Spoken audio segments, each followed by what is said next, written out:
अधूरा प्यार। बारिश हो रही है। जब इस बारिश को महसूस करता हूँ तो ऐसा लगता है जैसे उसने मेरा हाथ थाम रखा है। इस सन्नाटे में भी ऐसा लगता है मानो वो मुझे बुला रही है, मुझे आवाज़ दे रही है, मुझे पुकार रही है। मेरा नाम अजहर महमूद है।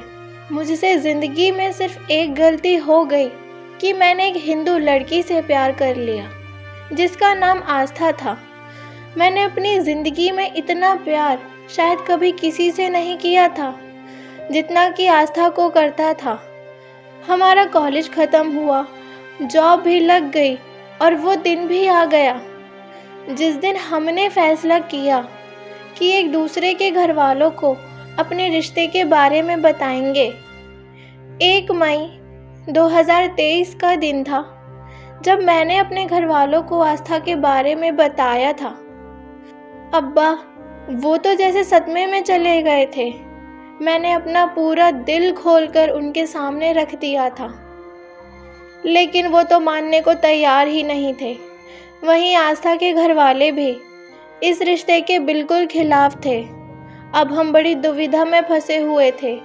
हर पल बस यही सोचते रहते कि घर वालों को निकाह के लिए कैसे राज़ी करवाया जाए। मैंने बहुत कोशिश की, लेकिन ना तो अम्मी मानी और अब्बू तो बहुत ही ज़्यादा खिलाफ थे। वो तो मेरी बात सुनने को तैयार ही नहीं थे। हार कर मैंने आस्था को घर छोड़कर शादी करने के लिए कहा, लेकिन एक लड़की के लिए यह बहुत मुश्किल होता है और मैं उसकी ये बात समझता था। इसलिए मैंने और आस्था ने मिलकर ये फ़ैसला लिया था कि हम दोनों अपने घर वालों की खुशी के लिए अलग हो जाएंगे और हमने यह वादा किया कि अब एक दूसरे से कभी नहीं मिलेंगे, कभी भी नहीं। हालांकि मुझे आस्था से दूर हुए अभी 2 ही दिन हुए थे, मेरा दिल बहुत तेज़ चल रहा था। वो कहते हैं ना, जिसके साथ आपने पूरी ज़िंदगी बिताने का फ़ैसला किया हो उसे भूलना इतना आसान नहीं होता। बस आस्था की बातें, उसका चेहरा, उसकी मुस्कुराहट हर समय मुझे याद आती। लेकिन करता भी क्या मैं? माँ बाप की इज्जत और उनकी ज़िंदगी के आगे मैं हार चुका था। लेकिन 10 दिन बाद मुझसे रहा नहीं गया और मैंने आस्था की बेस्ट फ्रेंड वैशाली को फ़ोन करके आस्था का हाल चाल पूछने की सोची। मुझे क्या पता था कि वो पल मेरी ज़िंदगी में क़यामत बनकर आने वाला है, मुझे बर्बाद करने आने वाला है। मैंने वैशाली को फ़ोन किया और कहा, वैशाली आस्था, मेरा इतना ही कहना था कि वैशाली ने कहा आस्था अब इस दुनिया में नहीं रही। आज शाम को उसका अंतिम संस्कार है। आखिरी बार उसे देखने ज़रूर जाना।